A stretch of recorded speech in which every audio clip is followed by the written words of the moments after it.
Hello दोस्तों, तो कैसे हो आप सब लोग। सीटेट की तैयारी आप लोग की अच्छी चल ही रही होगी। मेरी भी चल रही है और जो पढ़ रही उनकी सबकी चल रही है। तो अब मैं बताने वाली हूँ कि अब हमारा टाइम है प्रैक्टिस का। तो हमको कैसे टेस्ट लगाना है, क्या प्रोसीजर होगा उसको लगाने का। और अगर टेस्ट तो बहुत लोग लगा रहे होंगे, पर सही तरीका किसी को पता नहीं है। अधिकतर लोगों को बस टेस्ट लगाया और छोड़ देते हैं, तो वो नहीं करना है। तो आज मैं डिस्कस करने वाली हूँ 3 ऐसी प्रो टिप्स जिनसे आप टेस्ट को लगाने में मास्टरी हासिल कर सकते हो। हमारा टेस्ट बहुत अच्छे से होगा, सही होगा और हमारे नंबर भी बढ़ेंगे, इंप्रूवमेंट देखने को मिलेगी। वैसे हम टेस्ट लगा रहे हैं, कई लोग टेस्ट लगा रहे होंगे जिनके मतलब नंबर आ रहे हैं पर वो बढ़ नहीं रहे, इंप्रूव नहीं हो रहे हैं। तो उसको कैसे हम सही करें। तो आइए वीडियो को स्टार्ट करते हैं। और सबसे पहले मैं बताऊंगी वो 3 टिप्स। उनके बाद मैं डिस्कस करूंगी टेस्ट कहाँ से मैं लगा रही हूँ और कहाँ से आप लोग लगा सकते हैं। तो पहली टिप जो हमारी होगी वो होगी टेस्ट को अटेम्प्ट करने का सही तरीका। टेस्ट सब लोग लगा रहे होंगे, जो नहीं लगा रहे हैं वो लगाना चाहिए, क्योंकि टेस्ट के बिना आप अपना एनालिसिस नहीं कर पाओगे। तो टेस्ट लगाने का सही तरीका क्या होगा। तो सही तरीका ये होगा कि हमारे 150 क्वेश्चन होते हैं सी टेट में। 30-30 नंबर के 5 सब्जेक्ट होते हैं। मैं पेपर 1 का पढ़ रही हूँ, तो मैं पेपर 1 का बता रही हूँ। तो सी टेट में 150 नंबर का क्वेश्चन पेपर रहेगा, जो कि OMR बेस्ड रहेगा। तो मेरी सजेशन ये होगी कि आप लोग भी पेपर OMR पर ही दें। अब क्वेश्चन, कुछ लोगों का क्वेश्चन ये होगा कि हम OMR शीट कहाँ से लाएं।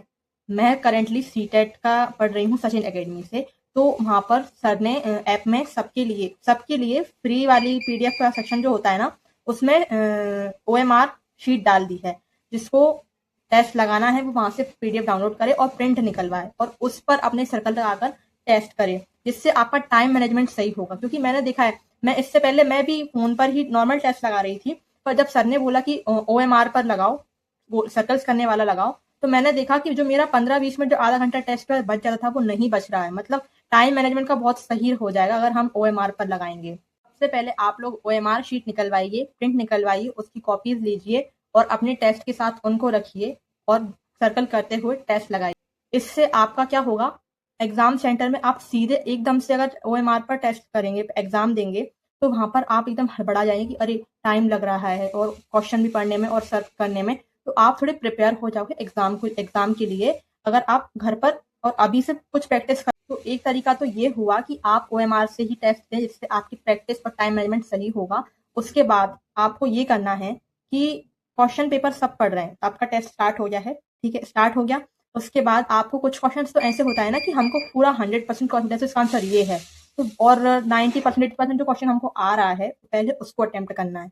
और बची जो क्वेश्चन में हमको डाउट होता है कि ये क्वेश्चन मेरा सही होगा, गलत होगा, टाइम लगेगा, क्या होगा क्या नहीं होगा, उसको आप कुछ टाइम के लिए स्किप मतलब नहीं आप उसको छोड़ देंगे, कुछ टाइम के लिए पॉज पर रख सकते हैं। और जो पहले क्वेश्चन हमको आ रहे हैं उनको अटेम्प्ट करना है अच्छे से। जिसके बाद हमारा आता है वो क्वेश्चन जो हमको नहीं आ रहे हैं उनको करा था हमने, पॉज किया।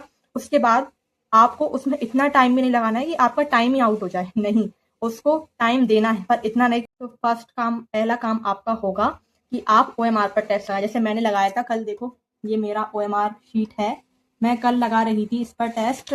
और मैंने कुछ प्रिंट्स निकलवा लिए हैं, क्योंकि मैंने ज़्यादा निकलवाई क्योंकि वेस्ट ना हो जाए, इसलिए मैंने 6-7 पेज निकलवाए थे। इसके बाद मैं इन्हीं पर टेस्ट लगाने वाली हूँ।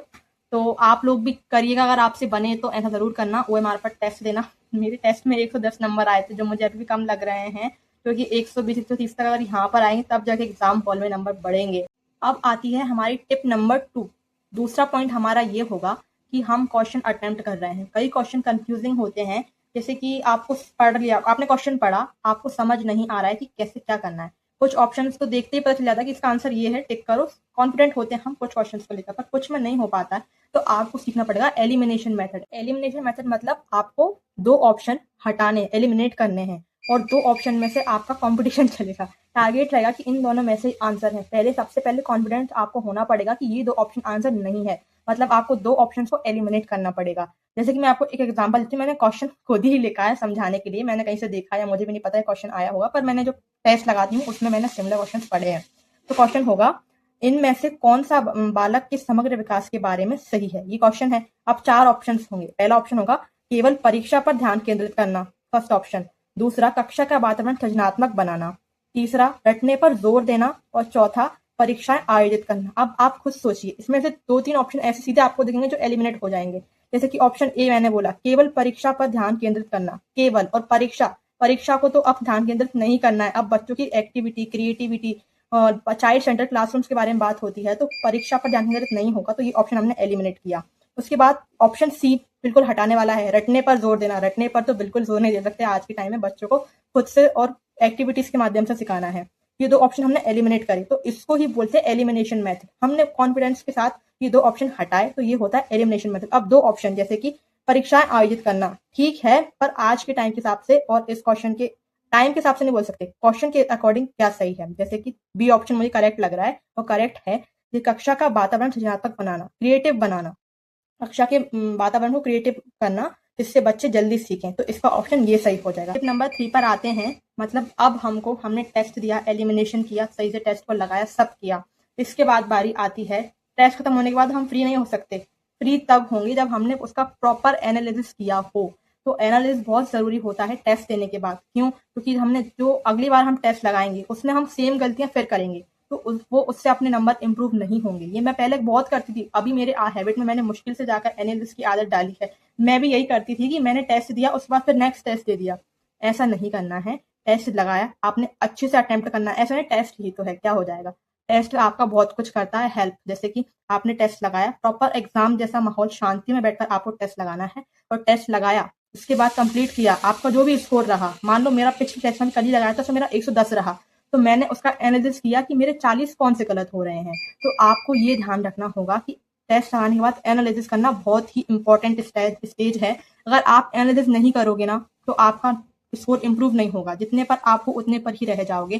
तो आपको उसमें जो सही किया तो वो सही मुझसे गलती से हुआ तो कैसे हुआ, या सही मैंने लगाया कैसे लगाया, और गलत लगाया तो गलत कैसे हुआ, और उसके बाद आप अपना नेक्स्ट टेस्ट में वो गलती ना होने पाए, ये जरूर ध्यान। तो ये होता है आपका एक अच्छा टेस्ट देने का तरीका। ये 3 टिप्स को अगर आप फॉलो करते हो, शिद्दत से करते हो, ऐसा नहीं कि मैंने बोल दिया और मैं भी अप्लाई नहीं कर रही हूँ, ऐसा नहीं है। मैं जो कर रही हूँ, जो मुझसे हो रहा है, मैं अभी सीटेट फर्स्ट टाइम ही दे रही हूँ, पर मैंने जितना जितना अभी सीखा, मैं सोचती हूँ कि लोगों की हेल्प हो जाए, कुछ लोग मुझसे भी सीखें, तो इस मोटिव से मैंने आपको 3 टिप्स बताई हैं। तो आप अप्लाई करना, फॉलो करना और मुझे जरूर बताना ये आप इम्प्रूव कर पा रहे हो। या बात करते हैं मैं टेस्ट कहाँ से लगा रही हूँ। जी, मैंने तो कोर्स ले लिया था सचिन एकेडमी का। अगर आप अब कोर्स लेना चाह रहे हैं तो मैं सजेस्ट करूंगी ना लें, क्योंकि इतने से दिनों में कोर्स कंप्लीट होना कोई खेल की बात नहीं है। कोर्स अगर ले लिया तो उसमें आपका वेस्ट ही है टाइम, और इसके अलावा ये कोई टाइम नहीं है कि आप अभी नया टॉपिक पढ़ो। मैंने पिछली वीडियो डाला है, आप उसको जरूर देखिएगा कि आपको 20 दिन में क्या करना है क्या नहीं।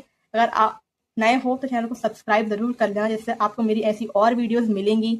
और आप जितना भी पढ़ रही हूँ, जितना भी कर रही हूँ, सचिन एकेडमी से कर रही हूँ। अगर आपको लगता है कि मेरे पास कोर्स होना चाहिए या फिर मुझे कोर्स से पढ़ना चाहिए, जरूरी नहीं आप कोर्स से ही पढ़ो। आप यूट्यूब से उनकी मैराथन देख सकते हैं, फ्री क्लासेस कितनी सारी हैं उनकी, मतलब 150 से लगभग क्लासेस उन्होंने सीटेट को 2026 को लेकर डाल दिए हैं उन्होंने। अगर आप वो भी कर लेते हो ना तो आप आराम से निकाल लोगे।